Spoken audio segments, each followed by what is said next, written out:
Hoje trago ao canal do YouTube da Certform, Escola de Formação Prática, uma questão sobre finanças empresariais.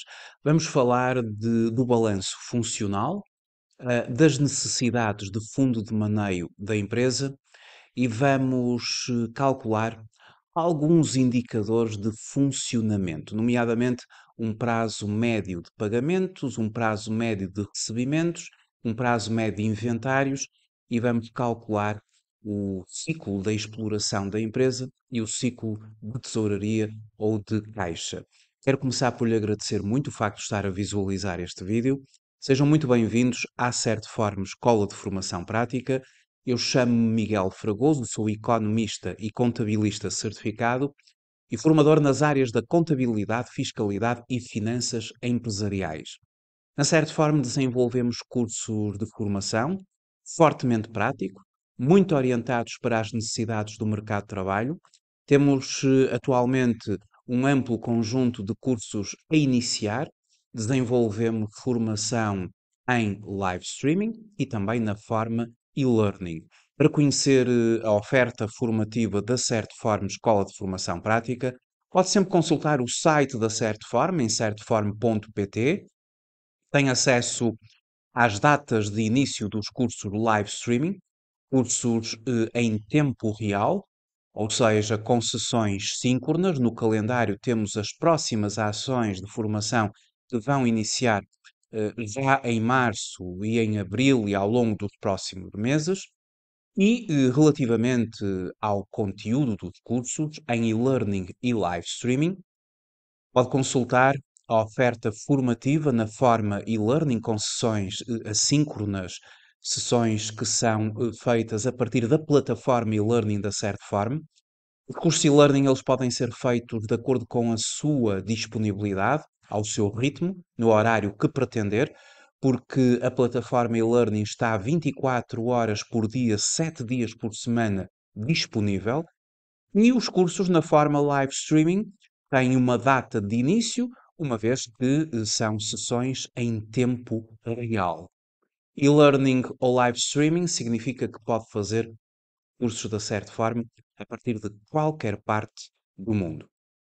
Vamos então falar sobre as necessidades de fundo de maneio de uma empresa e uma breve análise ao balanço funcional da empresa. O balanço funcional ele é construído a partir do balanço contabilístico, mas com uma série de ajustamentos. O balanço funcional, eu vou mostrar um exemplo de um balanço funcional. Ele eh, vai nos proporcionar a possibilidade de fazermos uma análise do equilíbrio financeiro da empresa. Nós vamos neste vídeo fazer muito especificamente uma abordagem sobre o fundo de maneio funcional. O fundo de maneio funcional que vai ser dado pela diferença entre as necessidades cíclicas da empresa e os seus recursos cíclicos. Vamos já falar um bocadinho melhor sobre o que é o balanço funcional, mas antes de tudo eu quero começar por referir que o ciclo da exploração de uma empresa está ligado ao indicador designado por necessidades de fundo de maneio.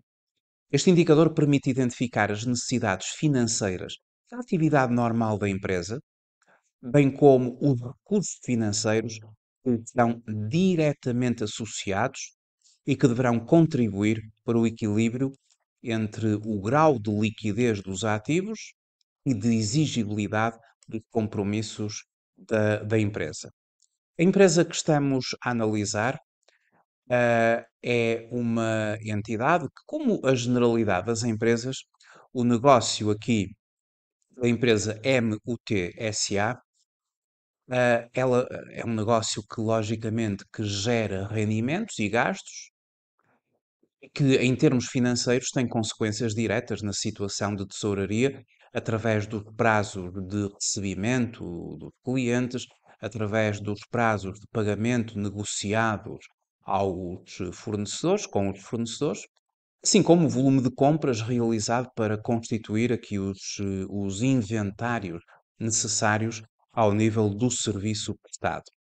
Ora, no balanço funcional da empresa e nesta área que eu agora estou a identificar, nós obtemos as denominadas necessidades de fundo de maneio. As necessidades de fundo de maneio, elas são determinadas pela diferença entre as necessidades cíclicas, que eu já vou explicar o que é que isto significa, e os recursos cíclicos. Ora, no fundo, representando as necessidades de financiamento requeridas pelo ciclo de exploração da empresa. Ora, o que é que são as necessidades cíclicas? Esta parte aqui que agora estamos a identificar aqui no balanço funcional da empresa, esta área, a área das necessidades cíclicas. Nas necessidades cíclicas, nós vamos incluir todos os bens e direitos gerados pela atividade regular da empresa e que exigem fontes de financiamento para cobrir a falta de liquidez imediata. As empresas, nas suas necessidades cíclicas, elas contemplam os inventários de mercadorias, de existências, de matérias-primas, porque os inventários eles vão permanecer um determinado tempo no armazém ou em stock e vão gerar determinado tipo de custo. Os clientes, aos quais nós vamos dar um determinado prazo para recebermos faturas emitidas aos clientes a 30 dias, a 60 dias, portanto, durante esse prazo, é mercadoria que nós colocamos nos armazéns dos clientes, mas que ainda não recebemos esses mesmos valores. São vendas a crédito aos clientes. Mas outras rúbricas, como adiantamentos a fornecedores, Estado e outros entes públicos, por exemplo, quando nós temos um reembolso, e aqui estamos a falar do Estado e outros entes públicos, numa perspectiva de ativo. Quando existe, por exemplo, um reembolso de IVA, enquanto não nos é proporcionado a transferência desse valor para as nossas contas por parte do Estado, há dinheiro que está do lado lá e que nos pertence outros devedores operacionais e ainda os acréscimos de rendimentos operacionais e os gastos diferidos operacionais fazem parte das necessidades cíclicas. Mas ah, incluem-se nestas necessidades cíclicas, portanto, tudo aquilo, todo o tipo de necessidades que implicam necessidades de financiamento das atividades ou às atividades de exploração. Já os recursos cíclicos, que agora vamos identificar, uma componente aqui do balanço funcional. Os recursos cíclicos, eles compreendem as contas resultantes de decisões enquadradas no ciclo da exploração e que geram automaticamente fontes ou recursos financeiros. Contemplam, por exemplo, os fornecedores. Os fornecedores nos termos da negociação que nós fazemos com os fornecedores, nos vão proporcionar um prazo para pagamento. E se nós, por exemplo, tivermos um prazo de recebimento dos clientes de 30 dias, por exemplo, recebemos a 30 dias dos clientes e pagamos a 60 dias, por exemplo, aos fornecedores. Então, recebemos antes dos clientes, pagamos posteriormente aos fornecedores e isso vai diminuir as nossas necessidades, a premência que nós temos, as nossas necessidades de fundo de maneio, de working capital, para poder gerir o dia a dia da empresa. Aliás, a perspectiva é mesmo essa. Por um lado existem as necessidades cíclicas, por outro lado existem os nossos recursos cíclicos, e obviamente que se os recursos cíclicos forem bem negociados e geridos, vamos ter menor necessidade em fundo de maneio. Bom, então, como eu estava a dizer, aqui os recursos cíclicos, eles contemplam os fornecedores, com os quais negociamos um determinado prazo de pagamento e que, no fundo, durante esse prazo de pagamento, os fornecedores estão a negociar, estão, digamos que, a financiar a nossa atividade. É uma fonte, portanto, é um recurso ao capital alheio, não remunerado, porque os 60 dias que nos são concedidos não vamos pagar juros, e depois também temos outros recursos, nomeadamente adiantamentos que os clientes nos fazem, por conta de mercadoria que lhe iremos fornecer no futuro, o Estado e outros entes públicos numa perspectiva de passivo, ou seja, aqueles impostos que nós estamos a dever ao Estado, o Estado estabelece os prazos para pagamento de impostos e enquanto não chegar aquele prazo para pagar o IVA ou para pagar o IRC, enquanto não chega esse prazo, é dinheiro que está do lado da empresa e que nos vai permitir gerir o dia a dia da empresa. Portanto, os recursos cíclicos, esta área que eu agora estou mais uma vez a sublinhar, eles incluem assim todos os recursos financeiros provenientes do ciclo da exploração e que deverão estar em equilíbrio com as necessidades geradas. Sempre que possível, os créditos aqui aos fornecedores e outros credores devem ser ajustados ao prazo de recebimento concedido, nomeadamente aos clientes, e ao nível constituído dos inventários, de forma a evitar pressão da tesouraria. Pressão de tesouraria, obviamente. Ora, para calcular as necessidades de fundo de maneio, nós fazemos a seguinte subtração. As necessidades em fundo de maneio serão as necessidades cíclicas menos os recursos cíclicos. Fazendo aqui o somatório das necessidades cíclicas, ou seja, dos inventários, dos clientes, dos adiantamentos a fornecedores, do Estado e outros entes públicos, de outros devedores operacionais, ou seja, desta área aqui das necessidades cíclicas, obtivemos para o ano de 2022 30.090. Já os recursos cíclicos, fazendo o somatório, 36.750. E as necessidades cíclicas, elas são formadas pela diferença entre, aliás, as necessidades de fundo de maneio, elas resultam da diferença entre as necessidades cíclicas e os recursos cíclicos. A empresa tem recursos cíclicos superiores às necessidades cíclicas. E, portanto, esta empresa não tem necessidades de fundo de maneio. Aliás, tem aqui um excedente de 6.660. Quando as necessidades cíclicas são superiores aos recursos cíclicos, ou seja, a empresa ah, pode, por exemplo, receber dos clientes depois de pagar aos fornecedores, gera-se ali uma diferença temporal difícil de gerir na empresa, em termos da sua pressão de tesouraria. Quando as necessidades cíclicas são superiores aos recursos cíclicos, haverá necessidades de fundo de maneio. O valor aqui dará positivo. Ou seja, um valor positivo em necessidades de fundo de maneio não é propriamente algo de bom. Existem necessidades de fundo de maneio.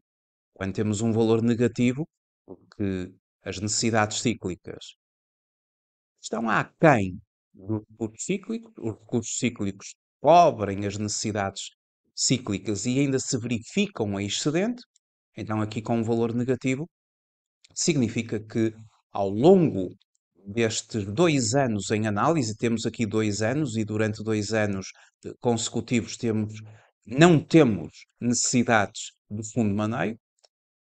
Durante os 2 anos verificamos que os recursos cíclicos foram superiores às necessidades cíclicas. Isto significa que cobriram na totalidade as necessidades financeiras provenientes da atividade normal, gerando-se fundos disponíveis, que eu estou agora aqui a identificar, para financiar, nomeadamente, outras rúbricas do ativo.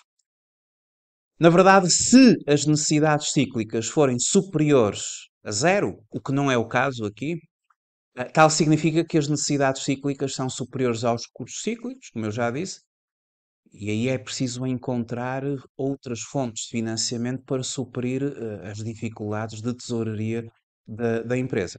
Mas no caso desta empresa em concreto, nós verificamos que ao longo dos anos de 2022 e 2021, a empresa conseguiu negociar prazos médios de pagamento a fornecedores superiores aos prazos médios de recebimento. E agora vamos entrar aqui numa outra área, que é a área dos rácios de funcionamento. Os rácios de funcionamento ajudam a explicar os impactos financeiros das decisões de gestão ao nível do ciclo da exploração. Isto é, permitem aferir com maior precisão a eficiência da utilização dos recursos disponíveis na empresa. Eu calculei o prazo médio de pagamento em dias para o ano de 2022 e de 2021, o prazo médio de recebimento em dias e o prazo médio de inventários. Um a um. O que é o prazo médio de pagamento e, no caso, em dias? Em média, quantos dias a nossa empresa demora a pagar aos fornecedores? Este rácio ele é calculado da seguinte maneira. Nós verificamos o valor de fornecedores e convém termos um valor médio de fornecedores. Se eventualmente existirem adiantamentos a fornecedores, podemos deduzir ao valor dos fornecedores os adiantamentos a fornecedores e depois dividimos pelo custo das mercadorias, que haverá fornecedores das mercadorias, e no caso concreto desta empresa, por fornecimentos e serviços externos, porque haverá também os nossos fornecedores dos fornecimentos e de serviços externos. Este indicador, numerador e denominador, convém que se possam comparar, porque enquanto que num balanço os fornecedores contemplam o respectivo IVA, o custo das mercadorias e dos fornecimentos e serviços externos que vêm da demonstração dos resultados, portanto, isto aqui são valores à parte do balanço funcional, nada tem a ver com o balanço funcional. O balanço funcional terminou aqui no total de financiamentos. As vendas, o custo das mercadorias, os fornecimentos externos, eles foram retirados da demonstração dos resultados da empresa. E estas verbas são verbas que não contemplam IVA, são sem IVA. E para ter um numerador e um denominador ambos com IVA, nós multiplicamos o custo das mercadorias e os fornecimentos e serviços por 1,23 e assim estamos a acrescentar o impacto do IVA no denominador. E a partir daqui, numerador e denominador, ambos contemplam IVA. E multiplicando por 365, temos o indicador em dias. Portanto, a empresa em causa, em 2022, demorava em média 116 dias a pagar aos fornecedores, enquanto que no ano anterior, em média, demorava 72 dias a pagar aos seus fornecedores. Relativamente aos nossos clientes, calculamos o prazo médio de recebimento em dias. O que é o prazo médio de recebimento em dias? Ele indica o período médio, pode ser em dias, pode ser em meses. Eu aqui estou a utilizar em dias porque multipliquei por 365, que decorre entre o momento das vendas e ou das respectivas prestações de serviços e o dos recebimentos. Ou seja, desde o momento em que se fatura até ao momento em que se recebe do cliente, por exemplo, para esta empresa, em 2022, os clientes em média estavam a demorar 61 dias para pagarem à nossa empresa e no ano anterior 27.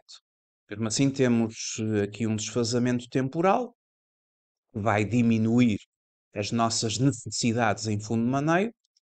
No fundo, estamos a receber dos clientes a 61 dias, estamos a pagar aos fornecedores em média a 116 dias. Portanto, o prazo médio de recebimento, e sublinhando aqui, no fundo, este rácio é utilizado para nós termos uma noção, em média, quantos dias os fornecedores, desculpem, os clientes nos demoram a pagar à nossa empresa. Ou o número de dias que, em média, demora a receber dos clientes. Fórmula para calcular o prazo médio de recebimentos é a seguinte. Devemos dividir o saldo de clientes, e aqui convém ser o saldo médio de clientes, pelas vendas e pelos serviços prestados. Como as vendas e os serviços prestados que nós verificamos a nível da demonstração dos resultados vêm sem IVA, vamos multiplicar por 1,23, de forma a que, e vamos só ajustar ali, vamos multiplicar por 1,23, de forma a que as vendas passam a incluir o IVA. Para quê? Para que tanto o numerador como o denominador estejam exatamente de forma comparável. Clientes incluído, vendas e serviços prestados que vêm da demonstração dos resultados não inclui, e portanto nós multiplicamos por 1,23 e assim temos numerador e denominador ambos com o IVA. E depois multiplicando por 365, temos o número médio, em termos médios, quantos dias demora a receber dos nossos clientes. Vamos fazer ali um ajustamento, porque a taxa de IVA estava, eu estou a considerar aqui uma taxa de 23%, tinha ali uma taxa de 13%, que era a taxa intermédia, mas vamos considerar a taxa normal de 23%. Portanto, este indicador aqui já está com 23% e este indicador aqui também já está com 23%, multiplicando por 1,23. Portanto, temos a taxa de IVA a 23%, é um pressuposto aqui deste exercício. Quanto ao prazo médio de inventário em dias, este indicador ele vai nos ajudar, no fundo, a exprimir o tempo médio de permanência dos inventários em armazém. O indicador prazo médio de inventários resulta de dividir os inventários, como vem aqui a média, o inventário médio, existência inicial mais existência final, a dividir por 2, e dividir pelo custo da mercadoria vendida e da matéria consumida. Aqui não é necessário fazer ajustamentos de IVA, porque ambos os valores não contemplam o imposto, são bases tributáveis e, consequentemente, bastará depois no fim multiplicar por 365 e temos então os inventários médios a dividir pelo custo das mercadorias, este quociente depois multiplicar por 365. Isto significa que, em média, em 2022, os inventários permaneciam 86 dias em armazém e no ano anterior 161. Portanto, este prazo diminuiu consideravelmente, o que é bom, porque logicamente que quanto menos tempo tivermos as mercadorias no armazém, mais rapidamente estamos a vendê-las e, portanto, menos custos vão gerar para a empresa. Ora, a partir daqui, e para concluir, vamos determinar o ciclo da exploração em dias e depois o ciclo de caixa ou de tesouraria. Bom, o que é o ciclo de exploração em dias? No fundo, ele resulta do prazo do tempo que demora desde o momento em que uma mercadoria é adquirida e permanece em armazém até ao momento em que a mesma é vendida e, portanto, vendida e recebido o respectivo valor. E, portanto, o prazo, o ciclo da exploração resulta de somar o prazo médio de, relativamente aqui, eu penso, deixem-me só corrigir, portanto, resulta de somar o prazo médio dos inventários ao prazo médio de recebimento dos nossos clientes. E, portanto, temos 152 dias de ciclo de exploração. E relativamente ao ano anterior tínhamos 190 dias, portanto diminuiu consideravelmente este período temporal desde a aquisição da mercadoria à sua estocagem ou ao tempo em que ela está em armazém até ao momento em que se recebe do cliente. Se a este indicador do ciclo da exploração em dias subtrairmos o prazo médio de pagamento em dias, vamos ter o nosso ciclo de caixa ou o nosso ciclo de tesouraria. O ciclo de caixa ou de tesouraria resulta de somar o ciclo de exploração, ou considerar o ciclo da exploração, melhor dizendo, deduzido, subtraído do prazo médio de pagamentos em dias aos fornecedores. E, portanto, temos aqui um ciclo de tesouraria de 36 dias relativamente ao ano de 2022, quando tínhamos 119 dias relativamente ao ano anterior. O ciclo operacional de uma empresa também pode ser denominado pelo prazo médio de inventários em dias. O ciclo operacional, no fundo, é o tempo médio entre o momento em que a empresa adquire os inventários ou as mercadorias e o momento em que recebe o dinheiro dos clientes. E temos o denominado também, podemos denominá-lo o ciclo de exploração. E para concluir, esta empresa, ela paga a fornecedores, ah, demora mais tempo a pagar aos fornecedores do que propriamente a receber dos seus clientes. Isto é porque vamos pressupor que esta empresa tem uma forte capacidade negocial, tem vindo esta sua capacidade negocial a reduzir o tempo entre o investimento do dinheiro e o recebimento do dinheiro resultante desse mesmo investimento. E claro, quanto maior ou mais longo for o ciclo financeiro da empresa, maiores serão as suas necessidades de fundo de maneio, pois mais dinheiro será necessário possuir para conduzir aquelas operações do dia a dia. Ou seja, o facto desta empresa ter diminuído o seu ciclo de caixa ou de tesouraria significa que a empresa conseguiu também obter menos necessidades em fundo de maneio para poder efetivamente gerir o seu dia a dia, as suas operações. Muito obrigado por ter visualizado este vídeo. Até uma próxima oportunidade. Até breve.